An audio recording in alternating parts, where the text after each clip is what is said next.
Hi, welcome to our channel. Gramadarshini కార్యక్రమానికి స్వాగతం. ఇవాళైతే మనతో పాటు పురుషోత్తం గారు ఉన్నారు. మరి వారు వ్యవసాయ రంగంలో ఎంతో అనుభవజ్ఞులు. మరి ఈ ఖరీఫ్ సీజన్ అయితే ప్రారంభమైంది.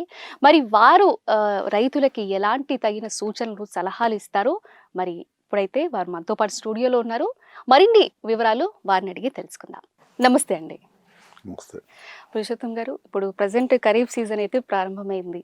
మరి ఏంటి మా ప్రేక్షకులకు కానీ మీరిచ్చే సలహాలు ఏంటి? ఏం ఏం చెప్తుంటారు మీరు? రైతు సోదరులకందరికీ నమస్కారం. ఈరోజు ఈ యొక్క గ్రామదర్శిని కార్యక్రమం ద్వారా నా యొక్క అనుభవాన్ని వీరి ఛానల్ ద్వారా మీకు తెలియజేస్తాను. ఈసారి ఖరీఫ్ సీజన్ అనేది చాలా అగమ్యగోచరంగా ఉంది వ్యవసాయ రంగానికి ముఖ్యంగా. ఎందుకు ఈ మాట అనాల్సి వస్తుంది అంటే, నైరుతి ఋతుపవనాలు ఈసారి చాలా తొందరగా వచ్చినాయి. దానివల్ల మనకి వర్షాలు కూడా 15 రోజులు ముందరగా రావడం జరిగింది. ఆ 15 రోజుల కాలంలోనే చాలామంది రైతులు విత్తనాలు వేసుకోవడం జరిగిందనమాట. తర్వాత ఆ 15 రోజులు వానలు చూసుకొని చాలామంది రైతాంగం వ్యవసాయ పనులు మొదలుపెట్టడం జరిగింది. తర్వాత వర్షాలు లేక ఈరోజు పరిస్థితి ఏంటంటే, వర్షానికి ఎదురు చూసే పరిస్థితుల్లో రైతాంగం ఉందన్నమాట. అంటే మనకి మాన్సూన్ ఏదైతే ఖరీఫ్కి ముందర రావాల్సిన జూన్ 5వ తారీఖు రాష్ట్రానికి రావాల్సినటువంటి ఋతుపవనాలు ఈసారి మనకి మే నెల నుంచే మొదలైనాయి. ఋతుపవనాలు మే 15, 18 తారీఖులకే రాష్ట్రానికి వచ్చిన పరిస్థితి వచ్చింది. దానిలో చాలామంది రైతులు రోహిణీ కార్తె మనకి మే 25వ తారీఖు మొదలవుతుంది. దానికంటే ముందరే కొంతమంది విత్తనాలు వేసుకున్నారు. తర్వాత రోహిణీ కార్తెలో కూడా కొంతమంది విత్తనాలు వేసుకోవడం అనేది జరిగింది. దానివల్ల ఇప్పుడు రైతాంగం పూర్తి వ్యవసాయ రంగము అలాగే రైతులు చాలామంది వర్షాలు లేక ఇబ్బంది పడుతున్న పరిస్థితి. కాబట్టి నేను ఒక రైతుగా నాకున్న అనుభవం ప్రకారం చెప్తుంది ఏంటంటే, ఇది ప్రతి సంవత్సరం ఏదో విధంగా కొత్త సమస్య అనేది రైతులు ఎదుర్కొంటున్నారు. ముఖ్యంగా వాతావరణ పరిస్థితులు అనేవి చాలా మారిపోవటం జరిగింది. కాబట్టి రైతులు ఖరీఫ్ సీజన్లో జూన్ 10వ తారీఖు ముందర ఎటువంటి విత్తనాన్ని నాటుకుపోవటం అనేది మంచిది. కానీ మన రైతులు తొలకరి వాన ఎప్పుడు పడుతుందో అప్పుడే ఆ తొలకరి వాన అనేది నైరుతి ఋతుపవనాలతో సంబంధం లేకుండా ఏదైతే వర్షాలు పడుతున్నాయో అప్పుడే విత్తనం మొదలు పెడుతున్నారు. దుక్కులు తయారు చేయటం కానివ్వండి, దుక్కులు లోతుగా దున్నుకోవటం ఇటువంటివి కూడా చాలామంది చేయడం లేదు. వర్షం పడంగానే దున్నేస్తున్నారు, విత్తనం పెడుతున్నారు. కాబట్టి రైతులు ఈ యొక్క పొరపాటు చేయటం వల్ల ఇప్పుడు దగ్గర 30 నుంచి 40% రైతులు విత్తనాలు నాటుకోవడం జరిగింది. ఆ ఒక్క నాటిన విత్తనం కొన్ని ప్రదేశాల్లో మొలక వచ్చింది, కొన్ని ప్రదేశాల్లో మొలక రాకుండానే ఎండల వల్ల విత్తనం పాడు కావటం జరిగిందనమాట. కాబట్టి ఈ యొక్క ఖరీఫ్ సీజన్లో రైతులకి నేను చెప్పదలుచుకుంది ఏంటంటే, ముఖ్యంగా ప్రతి సంవత్సరం చేయాల్సిన పని రైతులు రోహిణీ కార్తె వచ్చిన తర్వాత విత్తనం నాటాలి అనే ఒక ఏదైతే మనం అనుకున్నామో, మన తాతల కాలం నుంచి రోహిణీ కార్తె బలంలో విత్తనాలు వేస్తే బాగా పంట వస్తుంది అనే ఒక అభిప్రాయంతో ఉండేవాళ్ళం. కానీ ఈరోజు మనకి ప్రపంచవ్యాప్తంగా వాతావరణంలో వస్తున్నటువంటి మార్పుల వలన ఈ యొక్క ప్రభావం వ్యవసాయ రంగం మీద అధికంగా ఉంది. కాబట్టి ఋతుపవనాలు బాగా వచ్చిన వారం 10 రోజుల తర్వాతనే మనం విత్తనాలు నాటుకోవడం అనేది చాలా శ్రేయస్కరం.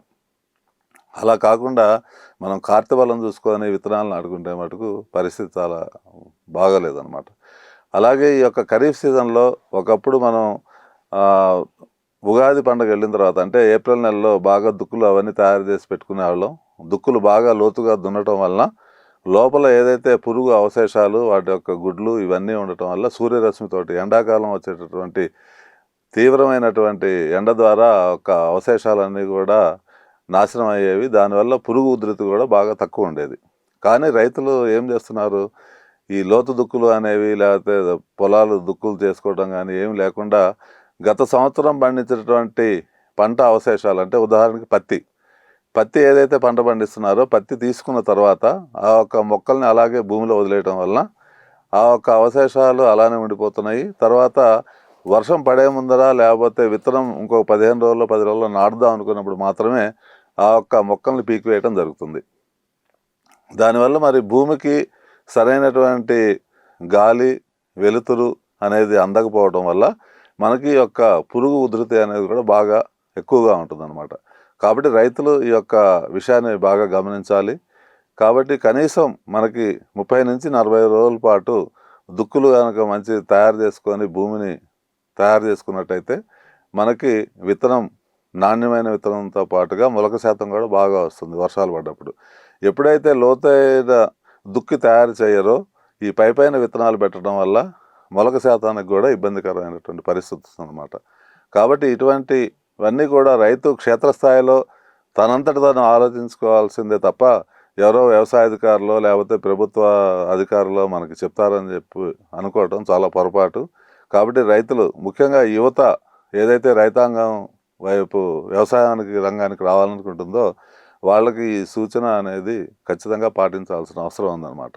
కాబట్టి రోహిణి కార్తె బలం, ఆరుద్ర, మృగశిర ఇటువంటి కార్తెలతో పాటుగా మనం వాతావరణాన్ని కూడా చూసుకోవాల్సిన పరిస్థితి ఉందన్నమాట. కాబట్టి ఖరీఫ్కి సంబంధించినటువంటి ఇటువంటి జాగ్రత్తలు ముఖ్యంగా తీసుకోవాలని చెప్పి ఈ యొక్క ఛానల్ ద్వారా మన గ్రామ దర్శన కార్యక్రమంలో రైతులకు తెలియజేస్తున్నాను. ఓకే, పురుషోత్తం గారు, దేశాన్ని ఒకవైపు ఉండి నడిపించే సైనికులు, అలానే మన ప్రపంచాన్ని అన్నం పెట్టే అన్నదాత అని కూడా మనం వర్ణిస్తూ ఉంటాం కదా. మరి అలాంటి అన్నదాతకు పంట చేతికొచ్చే సమయంలో వర్షం పడడం కానీ, ధాన్యం చేతికొచ్చేట సమయంలో జారిపోవడం కానీ, లేకపోతే ఇవన్నీ జరుగుతూ ఉంటాయి. అలాంటప్పుడు చాలామంది రైతన్నలు ఆత్మహత్యలు కూడా చేసుకుంటూ ఉంటారు. ఏంటి అలాంటి వారికి మీరు ఎలాంటి సలహా ఇస్తారు మీరు? రైతాంగం ప్రతి పంట పండించిన దగ్గర నుంచి, అంటే విత్తనం ఎంపిక నుంచే రైతులు సమస్యలు ఎదుర్కొంటారు. నాణ్యమైన విత్తనాలు దొరకపోవటం, దొరికిన విత్తనాన్ని సరైన సమయంలో విత్తుకోకపోవటం, పండిన పంటని ఏ విధంగా పండించుకోవాలి అంటే రైతాంగం ఈరోజు అధిక పెట్టుబడులు పెట్టి పంట పండిస్తే అధిక దిగుబడులు వస్తాయన్న ఒక అపోహలో ఉంది రైతాంగం. అంటే ఉదాహరణకి నేను వ్యవసాయం మొదలుపెట్టి 42 సంవత్సరాలు అయిపోయింది. ఆ రోజుల్లో మేము వాడేటటువంటి ఒక బస్తా ఎరువుని ఈరోజు ఎకరానికి ఒక బస్తా వాడేవాళ్ళం, అన్ని సూక్ష్మ పోషకాలు కలుపుకొని. ఎన్పీకే అనే ఏదైతే ముఖ్య పోషకాలు ఉంటాయో వాటిని ఈరోజు 5 నుంచి 8 బస్తాలకు వేసే పరిస్థితికి వచ్చిందనమాట. అంటే ఎరువులు అధికంగా వాడటం వల్ల దిగుబడి బాగా వస్తుంది అనుకునే ఒక సిద్ధాంతాన్ని రైతులు అవలంబిస్తున్నారు. ఇది చాలా పొరపాటు. తర్వాత పండిన పంట దాన్ని ఎక్కడ అమ్ముకోవాలి, మార్కెటింగ్ వ్యవస్థ అనేది సరిగ్గా లేకపోవటం. ఈ యొక్క మార్కెటింగ్ విధానంలో కూడా చాలా లోపాలు ఉన్నాయి. ముఖ్యంగా ఏంటంటే ఏదైతే ప్రభుత్వాలు మార్కెట్ యార్డ్స్ నిర్మించారో అక్కడికి పోవడం అనేది చాలా తక్కువ రైతాంగం చేస్తున్నారు. అలా కాకుండా మార్కెట్ యార్డ్కి వెళ్ళినట్టయితే కొద్దిగా వారికి గిట్టుబాటు ధర లభించే అవకాశం ఉంటుంది.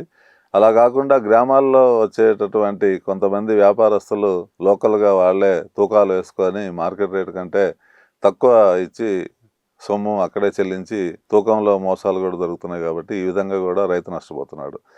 తర్వాత ఇందాక చెప్పినట్టుగా వాతావరణంలో వస్తున్న మార్పుల వల్ల అకాల వర్షాలు అనేవి సీజన్తో సంబంధం లేకుండా వర్షాకాలంలో రావాల్సిన వానలు చలికాలంలోనూ వస్తున్నాయి, ఎండాకాలంలోనూ వస్తున్నాయి. ఎప్పుడు ఏ విధంగా వాతావరణం మారుతుందో ఎవరు కూడా చెప్పలేని పరిస్థితిలో ఉంది. వాతావరణ శాఖ కూడా ఒక్కోసారి ఇది మనకి చెప్పలేని పరిస్థితుల్లో ఉన్నది. కారణం పర్యావరణం. మరి ఈ పర్యావరణంలో భాగమే వ్యవసాయ రంగం కూడా. మనం అధికంగా ఏదైతే రసాయనిక ఎరువులు, పురుగు మందులు విచ్చలవిడిగా వాడుతున్నామో దీనివల్ల కూడా పర్యావరణానికి చాలా హాని జరుగుతుందన్నమాట. కాబట్టి రైతులు ఎవరికి వారే నేను ఒక్కడనే చేయటం వల్ల ఏమైనా మార్పు వస్తుందా, అదేం కాదు కదా, నేను ఒక్కడనే వాడితే ఏం కాదులే అనే ఒక విపరీతమైనటువంటి ధోరణి, ఆలోచన విధానంలో మార్పు రావటం వల్ల ఈ వాతావరణ పరిస్థితి దాపురించింది మనకి. భూమి అనుకున్న దానికంటే కూడా 3 నుంచి 4 డిగ్రీల భూతాపాన్ని ఎదుర్కొంటుంది. ఈ యొక్క 3 నుంచి 4 డిగ్రీల భూతాపం అనేది చాలా పెద్ద సమస్య అనమాట. మరి దీన్ని ఎలా తగ్గించుకోవాలి అనుకుంటే మళ్ళా అడవులు పెంచుకోవాలి, అలాగే పొలాల్లో కూడా కొన్ని చెట్లు పెంచుకోవాలి. గట్లమ్మటి ఒకప్పుడు మనకి పొలం గట్లమ్మటి చెట్లు ఉండేవి. అట్లాంటి పరిస్థితి నుంచి పోయి మనం పూర్తిగా వ్యవసాయానికి సంబంధించిన భూమిలో ఒక్క చెట్టు కూడా లేకుండా మనం వ్యవసాయం చేస్తున్నటువంటి పరిస్థితి అనమాట. కారణం ఏంటంటే మనకు వచ్చినటువంటి యంత్రాలు, ఏదైతే ఇప్పుడు వరి కోత యంత్రాలు రావడం, లేకపోతే ట్రాక్టర్ల దున్నకాలు ఇవన్నీ జరగటం వల్ల ఎటువంటి అడ్డంకి లేకుండా ఉండటానికి ఒక వృక్షాలను కూడా మనం తీసేస్తున్నాం పొలాల్లోంచి. కాబట్టి ఇటువంటివి కూడా మళ్ళీ మనం చేసుకోవాల్సిన అవసరం ఉంది.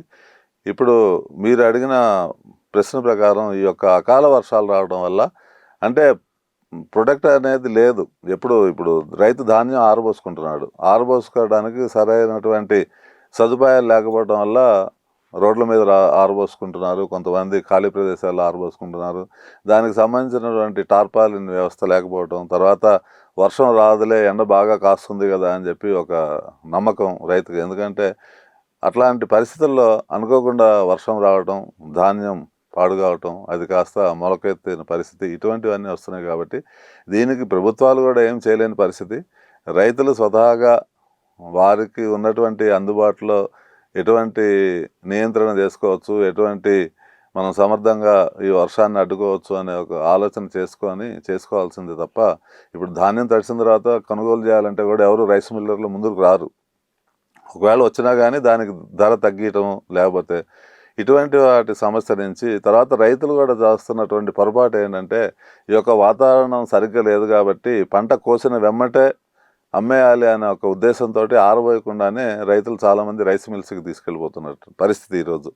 దీనివల్ల ఏమవుతుంది, రైతు ఏదైతే మాయిశ్చర్ 17% ఉండాలో వరిలో, అట్లాంటిది మిషన్ ద్వారా కటింగ్ చేసిన దాంట్లో 27 నుంచి 28% ఉన్నటువంటి తేమ ఉన్నటువంటి ధాన్యాన్ని కూడా రైస్ మిల్కి తీసుకెళ్ళటం వల్ల ఆ తేమ శాతం ఏదైతే 10% తేడా ఉందో దాని ప్రకారమే ధాన్యం మద్దతు ధర ఏదైతే ఉందో దాని నుంచి ఆ 10% తేమ శాతాన్ని తగ్గించి రైతుకి ధర నిర్ణయించేటటువంటి పరిస్థితుల్లో రైస్ మిల్లర్స్ ఉన్నారు. కాబట్టి ఇటువంటి పరిస్థితుల నుంచి మనం ఏం చేయాలి అంటే, మండల స్థాయిలో లేదంటే గ్రామ స్థాయిలో కొంతమంది రైతులు కలిసి డ్రయర్స్ని ఏర్పాటు చేసుకోవాలి. డ్రయర్స్ని కనుక ఏర్పాటు చేసుకున్నట్టు పంట కోసిన వెంటనే ఆ యొక్క డ్రయర్స్లో వేసుకున్నట్టయితే మనకు ఒక గంటలోనే ఆ యొక్క మాయిశ్చర్ ఏదైతే ఉందో 17% వచ్చే అవకాశం ఉందన్నమాట. కాబట్టి ఇటువంటి టెక్నాలజీ, వ్యవసాయంలో వచ్చినటువంటి టెక్నాలజీని ఉపయోగించుకోవాలి. దాని ద్వారా మనం యొక్క పరిస్థితుల నుంచి బయటపడతాము. అలాగే మంచి గిట్టుబాటు ధర పొందే అవకాశం ఉంది. కాబట్టి ఈ యొక్క టెక్నాలజీని కానివ్వండి, లేకపోతే అవగాహన కానివ్వండి, ఏదైతే ఉందో రైతాంగం చూసుకోవాల్సిన అవసరం ఉంది. కాబట్టి దాని దిశగా రైతులు ఆలోచించుకోవాలని చెప్పి నేను ఒక రైతుగా భావిస్తున్నాను. ఓకే. పురుషోత్తం గారు, మీరు 42 సంవత్సరాల నుంచి వ్యవసాయ రంగంలో ఉన్నారు. అంటే ఏంటి, మీకు ఎప్పటి నుంచి స్టార్ట్ చేశారు మీరు ఇది వ్యవసాయం అనేది? నా 18 ఏట నుంచి నేను ఈ యొక్క వ్యవసాయం ప్రారంభించడం జరిగింది. ఎందుకంటే దీనికి 2 కారణాలు ఉన్నాయి. మనం చదువుకున్న తర్వాత ప్రతి ఒక్కరూ కూడా గవర్నమెంట్ ఉద్యోగాన్ని ఆశిస్తారు. సో ప్రభుత్వ ఉద్యోగాల మటుకు అంటే ఈ ఆలోచన నాకు ఆ రోజునే వచ్చిందనమాట. ప్రభుత్వ ఉద్యోగాలు ఎంతమందికి దొరుకుతాయి, దాంట్లో ప్రతిభ ఆధారితం ఉంటుంది, రిజర్వేషన్ విధానం ఉంటుంది, ఇవన్నీ. సో కాబట్టి మనం ఏం చేయగలిగాం, స్వతహాగా బతకాలి, ఎవరి కింద మనం బతకాల్సిన అవసరం లేదు, మనకి ఇష్టమైనప్పుడు మనం పని చేసుకోవచ్చు అనేది ఏదైనా ఉంది అంటే అందులో 2 వృత్తులు ఉన్నాయి. ఒకటి రైతుగా స్థిరపడే వ్యవసాయ రంగం, ఇంకోటి వైద్య వృత్తి, డాక్టర్. సో డాక్టర్ కూడా ఏంటంటే తనకి ఇష్టమైనప్పుడు వైద్యం చేస్తాడు, లేకపోతే ఊరుకుంటారు.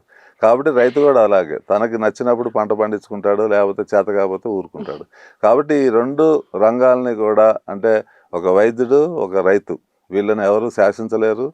మీరు ఎందుకు చేయట్లేదని చెప్పే అధికారం ఎవరికీ లేదు. కాబట్టి ఈ యొక్క వ్యవసాయాన్ని నేను ఎంచుకోవడం జరిగిందనమాట. దీంట్లో 42 ఏళ్ల నా ప్రస్థానంలో నేను ఒక కౌలు రైతుగానే ఉన్నాను. నాకు ఎటువంటి సెంటు భూమి లేదు ఇప్పటికి కూడా. అయినా కానీ వ్యవసాయం మీద మక్కువతో మంచి ఆర్థికంగా ఎంత నిలదొక్కున్నాం అనేది కాకుండా ఎంత సంతోషంగా సుఖంగా ఉన్నా అనేది ఒక ప్రామాణికంగా నేను ఈ నాకు 42 సంవత్సరాల నుంచి దిగ్విజయంగా చేస్తున్నాను. ఇప్పటికి కూడా చాలామంది రైతులతోటి భారతదేశంలో ఉన్నటువంటి రైతాంగంలో దగ్గర మనకి 20 రాష్ట్రాల్లో రైతులతోటి నేను పనిచేస్తున్నాను. అలాగే గవర్నమెంట్ సంస్థలు అయినటువంటి నాబార్డ్ కానివ్వండి, నేషనల్ హార్టికల్చర్ బోర్డుతో కానివ్వండి. సో ఈ యొక్క వ్యవసాయం మీద ఉన్న మక్కువతోటే నేను ఈ విజయాలు సాధించుకుంటూ వచ్చాను. గత 27 సంవత్సరాల నుంచి నేను ఎటువంటి రసాయనిక ఎరువులు వాడకుండానే నేను వ్యవసాయం చేస్తున్నాను. అంటే ఇప్పుడు ప్రత్యక్ష వ్యవసాయం నేను చేయడం లేదు.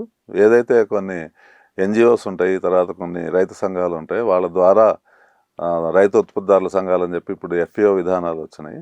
వాటి ద్వారా రైతులకి వాళ్ళని అవగాహన కల్పించడం, సేద్యంలో ఎటువంటి కొత్త విధానాలు వచ్చినాయి, యాంత్రీకరణ ఏ విధంగా వచ్చింది, వాటిని అప్డేట్ చేసుకుంటూ తక్కువ పెట్టుబడితో అధిక దిగుబడి సాధించి మంచి ధర పొందాలి అనే ఒక కాన్సెప్ట్ మీద నేను వర్క్ చేయడం జరుగుతుంది అనమాట. కాబట్టి నాకు 42 ఏళ్ళలో ఎన్నో ఒడిదుడుకులు కూడా వచ్చినాయి. ఫస్ట్లో నేను కూడా అధికంగా రసాయన ఎరువులు, పురుగు మందులు వాడటం జరిగింది. నేను నా మొదటి వ్యవసాయం 84లో ప్రారంభించడం జరిగింది. అంటే దగ్గర ఇప్పుడు 42 సంవత్సరాలు అయిపోతుంది. కాబట్టి ఈ యొక్క దాంట్లో ఎన్నో రకాల పురుగు మందులు, పైరిథ్రాయిడ్స్ అని, సింథటిక్ పైరిథ్రాయిడ్స్ రకరకాలటువంటి వాడటం జరిగిన తర్వాత అప్పుడే ఆ రోజుల్లోనే పెట్టుబడులు ఎక్కువయ్యి మద్దతు ధర రావడం లేదని చెప్పి, మరి ఈ యొక్క విధానం ఇలానే కంటిన్యూ అయితే చాలా ఇబ్బందులు పడతామని చెప్పి ఒక ఉద్దేశంతో సేంద్రియ విధానంలో పెట్టుబడులు తగ్గించుకుంటూ రసాయనిక ఎరువులు వాడకుండా పంట దిగుబడి ఎలా సాధించాలి అనే ఒక దిశగా ప్రయత్నం చేశాను. అందులో భూసారం అనేది చాలా ముఖ్యమైనదని గ్రహించి ఆ భూసారాన్ని ఎలా పరిరక్షించుకోవాలి, భూసారం కనుక మనకి బాగుంటే దిగుబడి బాగా వస్తుంది, దాన్ని మనం ఎలా కాపాడుకోవాలి, దాన్ని ఏ విధంగా చేయాలి అనే దాని మీద నేర్చుకొని ఇప్పుడు మంచి విజయాలు సాధిస్తున్నాను. నేను యువతకు కూడా అదే చెప్తాను అనమాట. ఎందుకంటే మీరు ఈ యొక్క గ్రామీణ వాతావరణం నుంచి పట్టణాలకి లేకపోతే మహానగరాలకి వలసపోయి వాళ్ళు ఇచ్చే 15,000 20,000 జీతాలకి ఆశపడే కంటే కూడా ఉన్న 1 ఎకరం భూమిలో మా యొక్క కాన్సెప్ట్ ఏంటంటే 1 ఎకరం భూమి ఉంటే అది మెట్ట భూమే కానివ్వండి ఏదైనా సరే సంవత్సరానికి 1,00,000 నుంచి 1,20,000 రూపాయల ఆదాయం, అంటే నెలకి 10,000 రూపాయల ఆదాయం ఎలా సమకూర్చుకోవాలి అనే దాని మీద మేము యువతకు కూడా ట్రైనింగ్స్ అవి ఇస్తుంటాము. కాబట్టి యువత కూడా ఆలోచించుకోవాలి. మన భారతదేశం వ్యవసాయ రంగ దేశం. ఇప్పటికి కూడా 60 నుంచి 65% వ్యవసాయ రంగ ఆధారిత పరిశ్రమలు కానివ్వండి, వ్యవసాయ రంగం కానివ్వండి, వ్యవసాయ కూలీలు కానివ్వండి, ఇట్లా అనేక మంది 60% మంది జనాభా వ్యవసాయ అనుబంధ రంగాలకి ఉన్నారు. కాబట్టి దీన్ని ఎప్పటికైనా ఇంకా రానున్న రోజుల్లో 70% కూడా వ్యవసాయ రంగం వెళ్ళే పరిస్థితి ఉంది. కాబట్టి యువతను కూడా ఈ యొక్క వ్యవసాయ రంగానికి మళ్ళాలని చెప్పి నేను కోరుకుంటున్నాను. ఏదైనా కానీ తృప్తి అనే ఉన్న దగ్గర అక్కడ మనం లాభాలు ఏమొస్తున్నాయి అనేది పెద్దగా పట్టించుకోము. లాభం కావాలి, ఎందుకంటే మనిషి ఆర్థికంగా నిలదొక్కోవాలి. అలాగే మరీ విచ్చలవేడి లాభాలు రావాలని చెప్పి అధిక రసాయనాలు వాడటం వల్ల నష్టమే తప్ప లాభం లేదు. కాబట్టి ఈ యొక్క వ్యవసాయ రంగం అనేది మనిషి జీవించిన కాలం మనిషికి ఆహారం కావాలి, ఆహార భద్రత కావాలంటే వ్యవసాయ రంగం స్థిరపడాలి. సో కాబట్టి వ్యవసాయ రంగం ఉండాలి అంటే యువత కూడా ఇందులోకి రావాల్సిన అవసరం ఉంది. కాబట్టి వ్యవసాయం అనేది చాలా ప్రేమతో చేసుకుంటూ ఇప్పటివరకు వస్తూనే ఉన్నా. ఇంకొక 5 ఏళ్ల పాటు కూడా ఈ యొక్క వ్యవసాయ రంగాన్ని నమ్ముకొని యువతని వాళ్ళని మరింత చైతన్యపరచాలని చెప్పి నా యొక్క అభిప్రాయం. ఓకే. పురుషోత్తం గారు, ఇందాక మీరు చెప్పినట్టు అధిక రసాయనాలు కానీ లేకపోతే పంటకి పురుగు పట్టిందని కూడా చాలామంది పంట వేసిన తర్వాత బాధపడుతూ ఉంటారు. మరి అలాంటప్పుడు ఎంత మోతాదు వరకు ఈ మందులు వాడడం కరెక్ట్ అంటారు? చాలా మంచి ప్రశ్న వేశారు మీరు. ఎందుకంటే ఈ యొక్క వాతావరణంలో సమతుల్యత పాటించాలి. అంటే ప్రకృతి కూడా ఒకప్పుడు పిట్టలు, పిచ్చుకలు, కాకులు అన్ని రకరకాలు కనిపించట్లేదు. సో ఇప్పుడు ఈ యొక్క మొబైల్ ప్రపంచం వచ్చిన తర్వాత ఆ యొక్క రేడియేషన్స్ తోటి పిచ్చుక అనేది పూర్తిగా నశించిపోయింది, అంతరించిపోయింది. కాబట్టి అప్పుడు ఈ యొక్క పురుగు నియంత్రణ ఆ పక్షులు కూడా చేసేవి కొంత. సో ఎందుకంటే ఆ పురుగును ఏరుకొని తినేవి అవి. ఇప్పుడు ఆ వ్యవస్థ లేదు అది. కాబట్టి మరి ఎలా చేయాలి? ఇప్పుడు ముఖ్యంగా భూమి ఎప్పుడైతే మనం దుక్కులు తయారు చేసుకుంటామో అందులోనే ఈ యొక్క వేపపిండి అనేది వేసుకోవాల్సిన అవసరం ముఖ్యంగా ఉంది. ఎందుకంటే ఈ యొక్క భూమిలో ఉండే అవశేషాలు పూర్తిగా నశించాలి అంటే వేపపిండి దుక్కులో వేసుకోవాల్సిన అవసరం చాలా ఉందన్నమాట. 1 ఎకరానికి నూనె తీయని వేప గింజల పొడిని ఎకరానికి 25 కిలోల నుంచి 40 కిలోలు వేసుకోవాలి. ఇది ప్రాథమిక చర్య రైతులకు నేను చెప్తుంది. దీనివల్ల రకాలటువంటి పురుగుల్ని మీరు అరికట్టవచ్చు. ఎందుకంటే ఒక గుడ్డు అవశేషాలు ఏవైతే ఉంటాయో అవన్నీ కూడా ఈ యొక్క వేపలో ఉండేటువంటి చేదు వల్ల అవి పూర్తిగా నశిస్తాయి అన్నమాట. తర్వాత విత్తుకున్న తర్వాత మొక్క నాటిన తర్వాత 3 వారాల నుంచి 4 వారాల మధ్యలో ఇదే ఒక వేప నూనెని మళ్ళీ ఒకసారి పిచికారీ చేసుకోవాలి. దానివల్ల ఏంటంటే మనకి వచ్చే చిన్న చిన్న రసం పీల్చే పురుగు కానివ్వండి, ఎర్రనల్లి, దోమ ఇటువంటివన్నీ కూడా మనం కంట్రోల్ చేసుకునే అవకాశం ఉంటుంది. కానీ రైతులు ఏం చేస్తున్నారంటే ఈ యొక్క వేప నూనె అనేది వాడకుండా పూర్తిగా రసాయనిక పురుగు మందులు వాడటం అనేది జరుగుతుంది. దానివల్ల ఆ యొక్క ఏదైతే పురుగు ఉందో దాని యొక్క రసాయన పురుగు మందుకి అది అలవాటు పడిపోయి దాని సామర్థ్యాన్ని పెంచుకుంటుంది. అంటే అవసరం ఉన్న దానికంటే కూడా ఎక్కువ మోతాదు మందులు వాడటం వల్ల దాని రెసిస్టెన్స్ పవర్ అనేది బాగా పెరిగిపోతుంది పురుగులు. కాబట్టి రైతులు ఇది ఒకటి గమనించాల్సిన అవసరం ఉంది. తర్వాత మొక్క 3 వారాలు అయిన తర్వాత 2వ వారం నుంచి 3వ వారం నుంచి ఏవైతే రసాయన ఎరువులు వాడతారో భూమిలోకి అది ఎకరానికి NPK అనేది ఏదైతే ముఖ్య పోషకాలు ఉంటాయో నత్రజని, ఫాస్ఫేటు, పొటాషు వీటిని మోతాదుకి మించి వాడుతున్నారు. 1 ఎకరానికి 30 నుంచి 35 కిలోలు వాడితే సరిపోతున్నటువంటి ఈ యొక్క మోతాదుని దగ్గర 150 నుంచి 200 కేజీలు వాడుతున్నారు. దీనివల్ల మనం వేసినటువంటి రసాయనిక ఎరువులు మొక్క తీసుకోకపోగా ఆ యొక్క అవశేషాలన్నీ కూడా భూమిలో ఉండిపోవటం వల్ల మనకి ఈ యొక్క దిగుబడి అనేది రాదు. ఎందుకంటే సూక్ష్మ పోషకాలు అనేవి మొక్క వేరు ద్వారా భూమిలో నుంచి గ్రహించే ఒక వ్యవస్థ ఉంటుంది. ఆ యొక్క వ్యవస్థని ఈ యొక్క అధిక రసాయన ఎరువులు వాడటం వల్ల ఆ వ్యవస్థని మనం చిన్నాభిన్నం చేసుకుంటున్నాము. ఇప్పుడు కనుక మనం ఈ యొక్క డిఏపి అలాగే ఈ యొక్క ఎన్పికే ముఖ్య పోషకాలు వాడకపోయినా కానీ మనకి రానున్న 20 సంవత్సరాల వరకు సరిపడేటువంటి ఫాస్ఫేట్ మనకి భూమిలో అందుబాటులో ఉంది. కాబట్టి రైతులు అదొకటి గ్రహించాలి. మరి దాన్ని ఎలా మనం ఉపయోగించుకోవాలి మొక్కకి అనేది బయోలాజికల్ ప్రోడక్ట్ అయినటువంటి జీవన ఎరువులు వాడుకోవాలి. జీవన ఎరువుల్లో కూడా మీకు నత్రజని స్థిరీకరించే ఉంటుంది, అలాగే ఫాస్ఫేట్ కరిగించేది ఉంటుంది, పొటాష్ మొబిలైజింగ్ చేసే బ్యాక్టీరియాలు ఇవన్నీ ఉంటాయి. వీటిని తీసుకొని భూమిలో మనం ప్రతి సంవత్సరం వర్షాలు పడ్డ తర్వాత, ఎందుకంటే ఈ యొక్క జీవన ఎరువులు వాడాలంటే తేమ అనేది చాలా ముఖ్యం అన్నమాట. తేమ శాతం ఉన్నప్పుడే ఒక జీవన ఎరువులు మనం అప్లై చేసుకోవాలి. ఎకరానికి ఒక 5 నుంచి 6 కిలోలు కనుక ఈ యొక్క నత్రజని, భాస్వరం, పొటాష్కి సంబంధించినటువంటి ఈ యొక్క జీవన ఎరువులు వాడితే కనుక ఆ యొక్క ఫలితం మొక్కకు అందుతుంది అనమాట. ఈ విధంగా మనం 3 సంవత్సరాల పాటు చేసుకోగలిగితే భూమిలో చాలా మార్పు వస్తుంది. అలాగే మొక్కకు కూడా మంచి పోషకాలు కూడా అందే పరిస్థితి ఉందన్నమాట. కాబట్టి ఇది మళ్ళా దీనికి సంబంధించినటువంటి సబ్జెక్ట్ వేరే కాబట్టి మనం ఎప్పుడైనా జీవన ఎరువుల మీద మాట్లాడుకున్నప్పుడు తెలియజేద్దాం. కాబట్టి అధిక రసాయనాలు వాడటం అనేది ఇటు ఆర్థికంగా రైతుకు దెబ్బ, అలాగే ఆ యొక్క వ్యర్థాలు భూమిలో ఉండటం వల్ల కూడా మొక్కకు కూడా నష్టం జరుగుతుంది అనమాట. తర్వాత ఈ యొక్క పిచికారీ విధానం అనేది మేము పూర్తిగా వ్యతిరేకిస్తాము. ఎందుకంటే మనం ఒక 100 రూపాయలు వ్యవసాయం రంగం అనుకుంటే అందులో 50 రూపాయలు భూమి పాత్ర ఉంటుంది, అంటే సాయిల్. ఈ యొక్క 50% మీద మనం రైతులు దృష్టి సారించకుండా మిగిలిన 50% మీద ఫోకస్ చేస్తారు. అంటే పిచికారీ చేయటం, ఈ యొక్క రసాయనిక పురుగు మందులు ఎన్నిసార్లు ఎక్కువ వాడితే అంత పురుగు ఉధృతి కంట్రోల్లో ఉంటుంది అని చెప్పి రకరకాలైనటువంటి మందులు రకరకాల కాంబినేషన్లో వాడే పరిస్థితికి వచ్చాం మనం. అలా కాకుండా ఏదైతే 100 రూపాయలు కనుక వ్యవసాయ రంగం చూసుకుంటే అందులో 50 రూపాయలు భూమి పాత్ర ఉంటుంది, మిగిలిన 50 రూపాయల్లో గాలి, వెలుతురు, నీరు. ఇది మనకు సృష్టిలో భగవంతుడు ఇచ్చింది. సో గాలి, వెలుతురు ఈ రెండు అంటే ప్రకృతిలో మనకి డైరెక్ట్గా మొక్కకు అందేది. నీటి యాజమాన్య పద్ధతులు పాటిస్తూ మొక్కకి సరిపడి నీరు అందించుకోవాలి. సో కాబట్టి 100 రూపాయలు మనకి ఈ విధంగా ఉన్నప్పుడు దీన్ని మనం ఏం చేస్తున్నామంటే ఈ యొక్క 50 రూపాయలు మెయిన్ ముఖ్య పోషకాలు అందించేటటువంటి వేరు వ్యవస్థ ఏదైతే ఉందో దాన్ని మనం నిర్వీర్యం చేస్తున్నాం. అనవసరమైనటువంటి రకరకాల ఎరువులు, రసాయనిక ఎరువులు, తర్వాత భూమి మీద కలుపు మొక్క రాకుండా కలుపు మందులు విరివిగా వాడటం రైతు సోదరులు గమనించాలి. ఎందుకంటే కలుపు మందులకి ఈరోజు 70 నుంచి 80% రైతులు చాలామంది యొక్క కలుపు మందును వాడుతున్నారు. ఈ కలుపు మందు కూడా ఎందుకు అది ఒక జీవాన్ని నాశనం చేస్తుంది.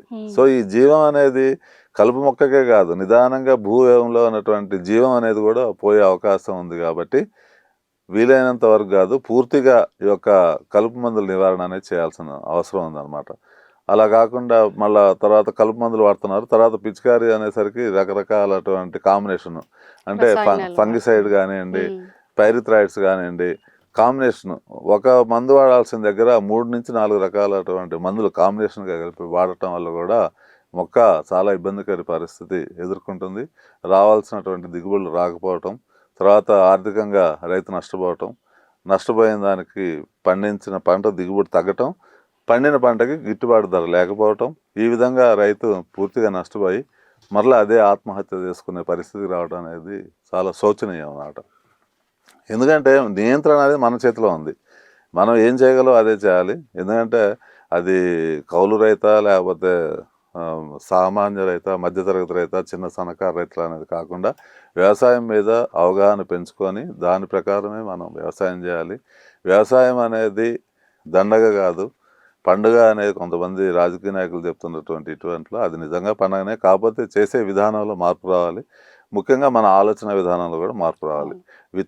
సరైనటువంటి విత్తనాన్ని ఎంచుకోవాలి, పిచికారీ వ్యవస్థని వీలైనంత వరకు తగ్గించుకోవాలి, పురుగును ఎలా నియంత్రించాలి అనేది మనం ఒక ప్రకృతిలో లభించేటటువంటి కొన్ని పదార్థాలు వాడుకుంటూ చేసుకున్నట్టే రైతు చాలా లాభపడతాడు. కాబట్టి ఈ యొక్క విరివిగా రసాయన ఎరువులు పురుగు మందులు వాడటం వల్ల పర్యావరణం పాడవుతుంది. ముఖ్యంగా మనం ఆ యొక్క రసాయన ఎరువులు పురుగు మందులు వాడినటువంటి ఆహార పదార్థాలు సమాజానికి అందించడం వల్ల మన తోటి వ్యవస్థ, మన తోటి ప్రజలు అందరూ కూడా ఈరోజు క్యాన్సర్ బారిన, తర్వాత రకరకాల రోగాలను బారిన పడుతున్నారంటే మనం వాడుతున్నటువంటి విచ్చలవిడి రసాయనిక ఎరువులు, రసాయనిక పురుగు మందులు. కాబట్టి రైతులు ఈ యొక్క గ్రామ దర్శన కార్యక్రమం ద్వారా తెలుసుకొని మనం ఏం చేయగలం మన క్షేత్రస్థాయిలో అనేది మనమే స్వతహాగా ఈ రోజు నుంచైనా ఈ యొక్క కార్యక్రమం చూసిన తర్వాత మొదలు పెడితే బాగుంటుందని చెప్పి మీ అందరికి ఒక రైతుగా, కౌలు రైతుగా మీ అందరికి తెలియజేస్తున్నాను. పురుషోత్తం గారు, మరి మీరు ఎన్జిఓస్తో పనిచేశారు. మరి మీ నుంచి మా రైతులకి ఇప్పుడు ఖరీఫ్ సీజన్ కూడా స్టార్ట్ అయిపోతుంది. మరి ఎలాంటి సలహాలు, సూచనలు ఇస్తారు? గ్రామదర్శిని వీక్షిస్తున్నటువంటి రైతులకి నేను చాలా ఒక ఎన్జిఓస్ తోటి వర్క్ చేస్తున్నాను ఇప్పటికి కూడా. అంటే హిమాచల్ ప్రదేశ్ కానివ్వండి, కాశ్మీర్ కానివ్వండి, అలాగే తెలంగాణలో ఉన్నటువంటి రైతు ఉత్పత్తిదారుల సంఘాలతోటి ఈ విధంగా చాలా కార్యక్రమాలు చేస్తున్నాం. కాబట్టి ఈ యొక్క గ్రామదర్శిని వీక్షిస్తున్నటువంటి రైతులకు కూడా మా తరఫున నేను ఏదైతే చేస్తున్నటువంటి స్వచ్ఛంద సంస్థల తరఫున ముఖ్యంగా రైతులకి విత్తనాలు 20% రాయితీతో ఇచ్చే విత్తనాలు, అంటే మినిమం 5% నుంచి 20% వరకు విత్తనాల్లో రాయితీ ఇస్తుంటాము. ఏదైతే రాష్ట్ర ప్రభుత్వాలు అలాగే కేంద్ర ప్రభుత్వాలు గుర్తింపు పొందిన సంస్థల ద్వారా వచ్చే విత్తనాన్ని ఇస్తాం తప్ప వేరే విత్తనాలు ఏమి ఇవ్వం. అంటే చట్టానికి లోబడి విత్తన చట్టానికి అనుగుణంగా ఉన్న విత్తనాన్ని అందిస్తాము. దాన్ని ఒక హోల్సేల్ ధర అనుకోండి, లేకపోతే ఏ విధంగా అనుకోండి, అది 5% నుంచి 20% వరకు ఉంటుంది. పంటను బట్టి ఆ ఒక శాతం ఉంటుంది అనమాట. ఉదాహరణకి ఈ సంవత్సరం ఖరీఫ్లో మేము దగ్గర రైతు ఉత్పత్తిదారుల సంఘాల ద్వారా ఇప్పటివరకు ఒక 6 నుంచి 7 వేల విత్తన ప్యాకెట్లు ఇవ్వడం జరిగింది. బయట మార్కెట్ రేట్ ఏదైతే 900, 850 రూపాయలు ఉన్న విత్తనాన్ని 720 రూపాయలకే రైతుకు అందజేయడం జరిగింది అనమాట. కాబట్టి ఈ యొక్క ఖరీఫ్లో ఇంకా కొన్ని ప్రాంతాల్లో విత్తనాన్ని నాటుకోలేదు. కాబట్టి ఎవరికైతే ఈ యొక్క పత్తి విత్తనాలు BG2 అనే రకం ఏదైతే ఉందో దానికి కావాల్సిన వాళ్ళు కూడా నేను చెప్పే యొక్క ఫోన్ నెంబర్లో సంప్రదించవచ్చు. 7207501515 720-750-1515. ఈ నెంబర్లో కనుక మీరు ఆఫీస్ సమయాల్లో సంప్రదించినట్టయితే మీకు నేరుగా కొరియర్ ద్వారా కానివ్వండి, లేకపోతే ఆర్టీసీ కార్గో ద్వారా కానీ విత్తనాలు పంపించడం జరుగుతుంది. అలాగే వరి విత్తనాలు కూడా 5 నుంచి 10% రాయితీతో ఇస్తున్నాము. ఇదే కాకుండా మీకు కావాల్సినటువంటి వేప నూనె కానివ్వండి, తర్వాత వేరే పురుగు మందులు, అంటే రసాయనిక పురుగు మందులు కాకుండా బయోలాజికల్ ఉత్పత్తులు ఏదైతే జీవన ఎరువులు, జీవన పురుగు మందులు ఉంటాయో వాటిని మాత్రమే మేము సప్లై చేస్తాము. దాంతోపాటుగా ఈ యొక్క బొటానికల్, అంటే వృక్షజాతికి సంబంధించినటువంటి కొన్ని రకాల మందులు, తర్వాత హెర్బల్ ప్రొడక్ట్స్, అంటే మనకి ఏదైతే ఈ యొక్క ఆయుర్వేదం అంటారో అలాగే హెర్బల్ ప్రొడక్ట్స్ కొన్ని, ఇటువంటివి మాత్రమే మేము ఇవ్వడం జరుగుతుంది. ఎందుకంటే నేను ఒక సేంద్రియ రైతుగా నా ఒక ప్రస్థానం 20 సంవత్సరాల నుంచి చేస్తున్నాను. కాబట్టి వీలైనంత వరకు రైతులకి రసాయనిక ఎరువులు అలాగే రసాయనిక పురుగు మందులు ఇవ్వకుండా వాటిని మనకి ప్రకృతిలో లభించేటటువంటి ఉత్పత్తుల ద్వారానే వ్యవసాయ రంగానికి జోడించడం జరుగుతుంది. కాబట్టి మీకు ఎవరైనా ఇంట్రెస్ట్గా ఉన్న ఒక రైతులు ఈ యొక్క ఫోన్ నెంబర్లో సంప్రదించుకొని మీకు కావాల్సిన విత్తనాలు, ఎరువులు, పురుగు మందులు తెచ్చుకోవచ్చు. అలాగే రైతులు చాలామంది చేస్తున్నటువంటి ఏంటంటే మనకి ఊర్లలో ఉన్నటువంటి అందుబాటులో ఉన్నటువంటి షాపుల ద్వారా తీసుకోవడం జరుగుతుంది. అక్కడ ఏమవుతుంది, మనకు ఆర్థికంగా మనం డబ్బు ఇచ్చే స్థితిలో లేకపోవడం వల్ల ఆ విత్తనాలను కొనుక్కోవడం, దాని మీద వడ్డీలు ఇవ్వడం, తర్వాత వారికి ఎందులో ఎక్కువైతే లాభం ఉంటుందో ఆ యొక్క పురుగు మందులే వాళ్ళు అమ్మటం అనేది జరగటం వల్ల రైతు ఆ విధంగా కూడా నష్టపోవడం జరుగుతుంది. కాబట్టి దయచేసి వీలైనంత వరకు మీరు ఏదైనా కానీ, అది విత్తనమే కానివ్వండి, పురుగు మందే కానివ్వండి, రసాయనిక ఎరువులు ఏది కొన్నప్పటికి కూడా ఆ ఒక్క షాపు లైసెన్స్ ఉన్నదా లేదా గ్రహించుకోవాలి.